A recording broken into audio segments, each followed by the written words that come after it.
उत्तर प्रदेश के बागपत जिले में बर्तन बेचने वाले शमशाद की हत्या के मामले में पुलिस ने चौंकाने वाला खुलासा किया है। सिर्फ 100 रुपए की फ्राइंग पैन को लेकर हुए मामूली झगड़े ने एक भयानक घटना का रूप ले लिया, जिसके बाद आरोपियों ने ईंटों से कुचलकर उसकी बेरहमी से हत्या कर दी। इस सनसनीखेज वारदात में शामिल 2 आरोपियों मोहित और चमन को बड़ौत थाना पुलिस ने गिरफ्तार कर जेल भेज दिया है। पुलिस के मुताबिक ये घटना बड़ौत इलाके के इटावा गांव में हुई। बता दें कि शमशाद बाइक पर बर्तन बेचकर अपना गुजारा करता था। घटना वाले दिन वो फेरी लगाते हुए गांव से गुजर रहा था। नशे में धुत आरोपी मोहित और चमन ने उससे फ्राइंग पैन खरीदने को कहा।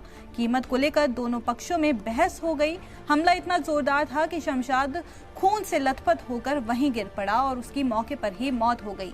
बड़ौत पुलिस ने आसपास के सीसीटीवी कैमरों की फुटेज खंगाली और सर्विलांस की मदद से आरोपियों की पहचान कर उन्हें गिरफ्तार कर लिया। पूछताछ में दोनों ने अपने जुर्म कबूल कर लिया। पुलिस ने हत्या में इस्तेमाल ईंटें भी बरामद कर ली हैं।